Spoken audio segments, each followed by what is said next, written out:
a lot of my time now is spent with the Australia-Africa Chamber of Commerce for reasons that we've already discussed. 500 million people, 53 countries, a range of economic sophistication from basically subsistence to first world. It's a huge playground.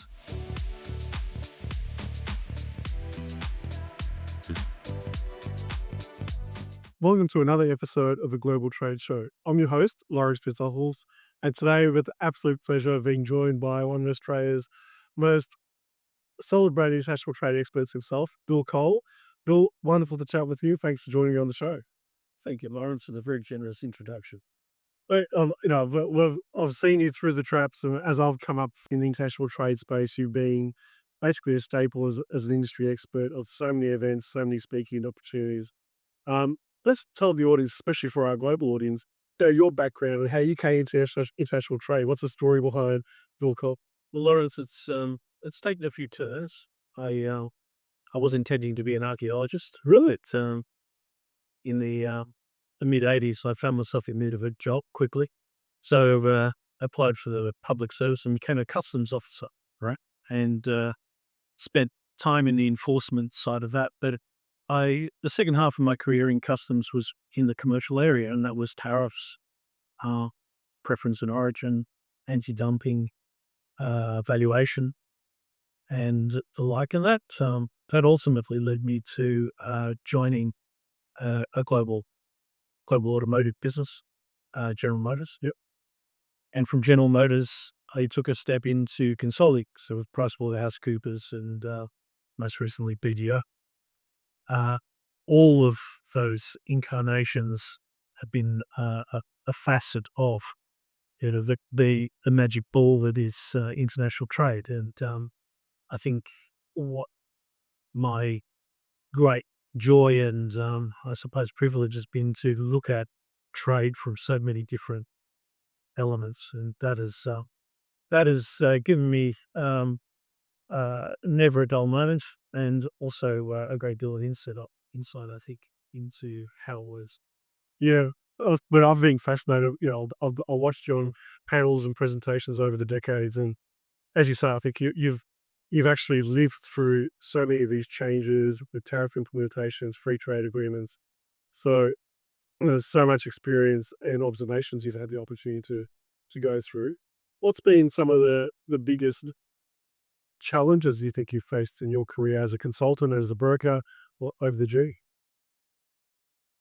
I think the fundamental difference between the Australian regime and most other places in the globe and under the global trading regimes has been the fact that interest in international trade matters and efficiencies and optimization, etc., has always been driven by cost out.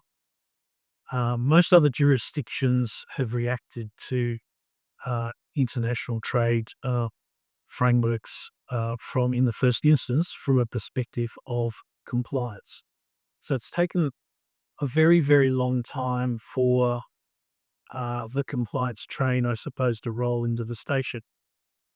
Even now in Australia, it's being driven by external forces, the EU, supply chain transparency, the looming carbon credits. All of these things are forcing Australian businesses to consider how they look at their supply chains, how they deal with regulatory reporting, all of the things that in the past were probably not from the centre for Australian businesses, or interestingly, probably more so, global businesses trading in Australia through affiliates. Yeah. Normally you would expect that kind of foreign direct investment to pull with it the kinds of regulatory processes and requirements as a thing of the business rather than something that's imposed, but it's not always the case.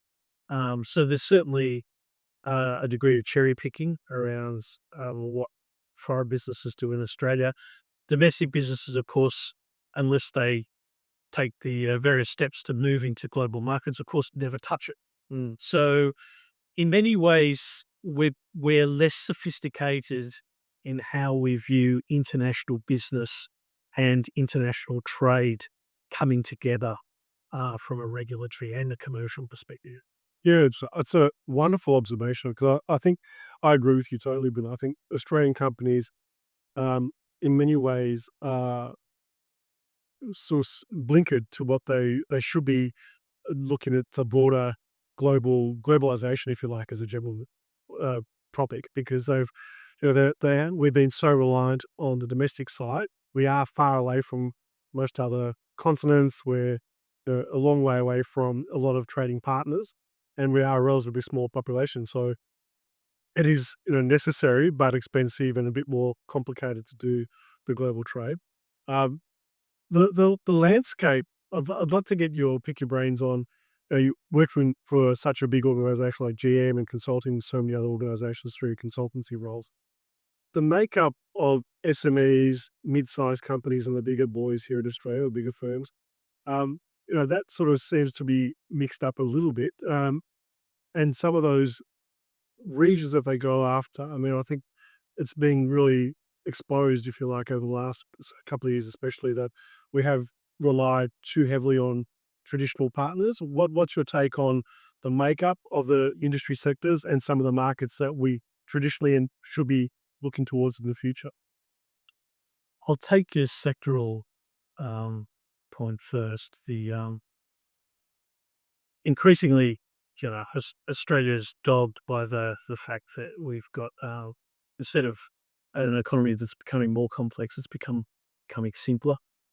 Uh, Many people point to the advent of manufacturing 4.0 and everything else as being the great leap forward, the great step change, and combine that with AI and it's the new world order. The fact is that the businesses who actually make something um, are mostly not in those categories. The base of value-added manufacturing in Australia is progressively shrinking. It's it represents something like 1/16th of our export value. The investment is low in it. Um, all of the concepts around, the 21st century economy really rely on having the base of the cake having moved through productive automation before you can start plugging in the benefits of AI and data centers and all of these other grand ideas. I mean, they're fantastic, but then we have structural problems of such severity now that I think there's an extraordinary amount of work in industry policy, direct investments, and all of the bits and pieces that go to make strong businesses that need to occur before any of the blue sky ideas can come to fruition. No, you know, the the fact is that the fundamentals of good businesses in Australia have been reduced to three new measures, and that is productivity, supply chain, and overheads. Overheads have gone through the roof. I mean, how do we contemplate data centers, for instance, if we've got some of the most expensive energy in the world is in Maui? They're difficult concepts. The So yes, our traditional sectors are still making us money, although it's interesting to me that the top three exports are all commodities, uh, liquefied natural gas, the various ores, etc. are the top two. Yeah, and they between them represent something like 66% of export value. That has to change. Probably from the geopolitical and trade perspective, the fact is that we import our top three imports, which are very, very heavily weighted. It's all a Pareto analysis. Those top three represent 80% of the value. China, Japan, US. Yeah. Outbound, our export destinations, the top two are China and Japan. Yeah. US is fifth in that, but in the top five, they're exactly the same. So, uh, if your superannuation was in the hands of our export footprint, then you'd be very worried because the diversification is not there. No. Uh, if we think about trade as being the collision point between economics and geopolitics, Um, Obviously, one, if not both of those things have been severely disrupted by not just Trump, but by other threats such as China and the South China Sea. But these things, Lawrence, I'd say to you, have been around now for a number of years. Mm. The policy responses have been very slow, Yeah. very, very slow. And I think the big D word is the task for government. We need to break that nexus with, three countries who have most of our trading wealth. Um, I think the stats are now about about 1 in 3 people employed are trade in trade related activities, Yeah. or the extensions of them. It's very, very significant to a small open economy, and we have to move to some other model. And obviously, if those countries are happy to buy our goods, we sell them to them. But I wouldn't be putting dollar after dollar into markets that are already established, that you already have overwhelming trade contracts with. I'd be looking elsewhere. Yeah. Recent policy directions out of Canberra have emphasised existing agreements. I think that's probably a good thing. The ASEAN, Australia, New Zealand Free Trade Agreement groupings are certainly about to receive a lot of attention. I think that's good, but um, once again, we're circling around in old stuff. Yeah. And I think in drastic times, drastic steps are needed. We should be looking left and right. There's two fundamental continents that we virtually have no touch points in: South America and Africa. Yeah. All of them with varying degrees of economic complexity in their countries.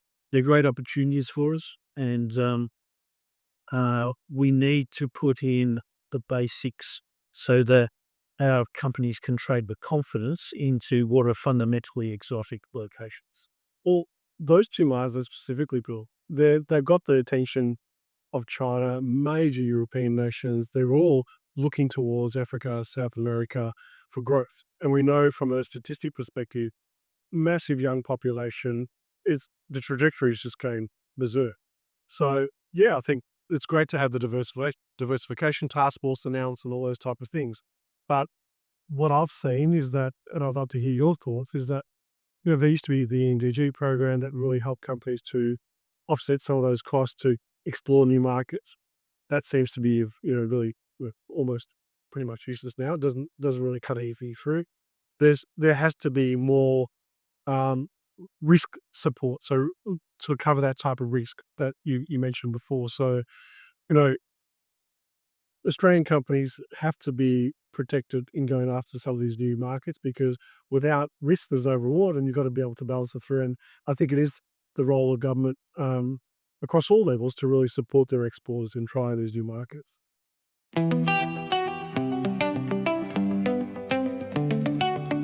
Red light, we pause unsure. Green light, we run, but what for? In trade, each move feels like a bet. One wrong turn, you're not there yet. But then a door opens, a voice cuts through. Not competition, but something new. We learn, we lead, we trade with speed, not just to win, but to grow what we need. Smarter together, bold under pressure. This is the game, and we play it better.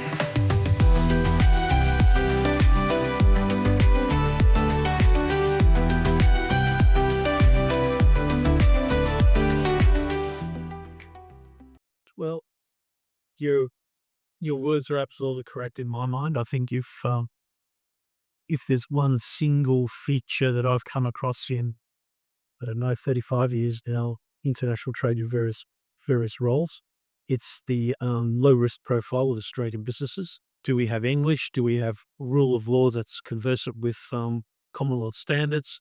Can I get paid? Can I move my goods? Australian businesses want those signed off in ready And quite frankly, uh, if I was looking at diversifying into these the two continents, South America and Africa, in a serious way, I'd be putting in place treaties and protocols that ensured that electronic transfers of funds were maintained and reliable. That there were various negotiations around protocols around logistics, um, uniform customs treatments, all of the things that take uncertainty out of, if you like, the mechanisms of trade. Obviously, at the end of the day, um, commercial transactions fail for 1,000 different reasons, but let's not have them as structural problems. Yeah. And we we were we were very, very slow to learn that a trade agreement, say with Japan, meant that everything would be facilitated and free flowing. There are layers underneath it, administrative, and others that need to be considered under these arrangements. And if you don't put them in place, everything stops. Yep. So it's like everything, Lawrence, business, international business. We're just the longer the distance between provision and payment, the more problems can occur. It is inherently risky. We need to minimize that risk. Yeah. I think the payments are one thing. The other thing that looking bilateral trade for companies coming into Australia from an appeal and attractiveness perspective. You touched on this before, Bill. We are heavily regulated. Our biosecurity is probably the toughest in the world. But from a ease of doing business, so to speak, I think the challenge that I see dealing with so many different countries is that we are making it hard for ourselves to deal with on a globalization level. We are, but um, I suppose in addressing a lot of supply chain issues, I've come to the view that in the main, many of the requirements of governments and requirements of commercial satisfaction of contracts can all be brought to similar places. So, if we make a general statement about how to live a good life, well, some things you've got to plan. Yeah, yeah. And I put it to you that the days of throw it on a boat and see what happens are over. And I think, to your point, particularly with biosecurity, but not only biosecurity, know your client and all of the kinds of layers in the croissant that is international trade need to be kicked off, but they can be done up front. Yeah. So one of the other great lessons of all these years in trade has been that the planning of international trade is not an incidental activity. If you're going to trade internationally, you need to prepare a group of contracts that you're satisfied with, that you need to understand who your service providers are. All of this is about entering a global market, eyes wide open with the best possible toolkit. Yeah, great advice. That's a good segue because I wanted to ask you about what you're doing now with your consulting and what type of the scope. Are you enjoying a bit of semi-retirement? What's Bill Cole up to in 2025? Well, moving to my private consultancy, which is Gentian Place, and I've considered in that I've tried to move away from the stuff that used to irritate me. Yeah. Which was basically digging businesses out of holes where they haven't planned, where they haven't considered the consequences of in the trading system, to bigger picture activities. I think it's true to say, sadly, Lawrence, I have fallen back into the old habits of making money through assistance at the last moment, but not entirely. So a lot of the traditional stuff. My other endeavor is with a group called the Melville Group. Okay. And that is very much about setting up the circumstances by which trade can occur between countries, often novel sources of import or export now. Yeah. So a lot of Mesoamerican lawn for particular commodities, things like that. That's going well, but a lot of my time now is spent with the Australia-Africa Chamber of Commerce. And for reasons that we've already discussed, 500 million people, 53 countries, a range of economic sophistication from basically subsistence to first world. Yeah. It's a huge playground. Obviously, most Australian SMEs run a mile from those ideas, but our part of our role, along with creating deals rooms and everything else, is um, putting together at least a commercial level needs of payment, means of transportation, means of identification of who you're trading with. If the chamber can do that, we hope to offer a bridge between Australian and African businesses there to help. That's a huge task, and so yeah, I I don't know. I don't know whether I'll retire. It's kept me interested for a very, very long time, and it never fails. Well, I think definitely the as you say, that the experience that people are tapping into to fix problems, but proactively helping Australian companies enter that African market is just, I think that'll keep you young because there's a lot of energy and vibrancy and opportunities. Just, every time I've dealt with the African community, it's just, it's so inspiring because there's such a great energy there. They just want to do business. I think you're absolutely right, and it's not just energy around commerce. It's just general energy. I'll confess, I in the past, PwC and other places, I've had a number of transactional pieces of work out of the East Coast, Kenya, South Africa. But I've never been so close to the African diaspora is in Australia, meeting with consular people and the ambassadors. It's not just business; there is a genuine interest to know us and for us to know them, and I'm it is energizing. And it builds such an incredible enthusiasm. Correct. Well, I know you'll do an amazing job there with the team at the Africa Australia Chamber, and you're a great addition to the team. And I know that's going to be going from strength to strength with all of you on board. Uh, to wrap up, what do you see, Bill? There's so many changes and levers that are being pulled on a literally daily basis around trade. What do you see going into 2026? What do you? I know it's hard to predict, but what are you expecting, and what are the things that maybe the audience should be considering as to stay on the lookout for? Mm. Those are huge questions. Sorry, hi, Bryce. No, and no, they're the ones everybody thinks about, but it's very, very hard to answer. But I reflect on Prime Minister Carney, the Canadian Prime Minister's comments at the APEC meeting. I think he is the first leader to officially pronounce the global rules-based order as dead. Yeah, Now that is a huge moment in the history of trade, probably post Second World War. So ever since the GATT, everything is built towards globalized trade liberalization under WTO rules, and here we have at APEC, which is roughly 40% of the population of the world, some of the most vigorous international transactions, a declaration that the global system is defunct. Wow. Now that has huge consequences for Australia. Everybody else, of course, but Australia is a type of country that has a small population, is an island nation, has been a trading nation from year one. What do you do? So if you're not in a global format for trades, are you in a regional format?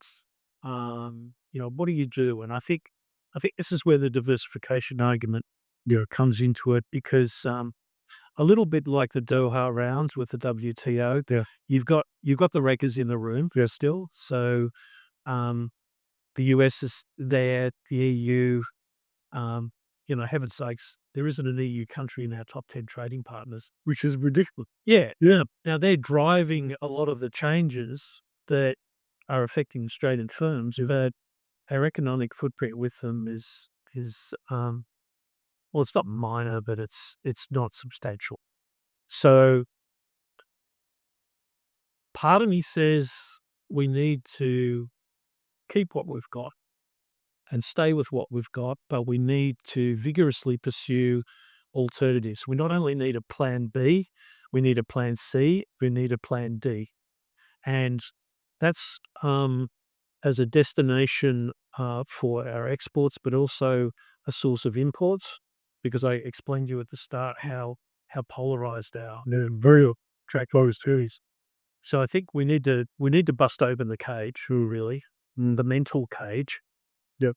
For our foreign affairs and trade organizations, and start thinking more creatively about what a more diverse new order might bring. Yes, it's more effort, it's more cost.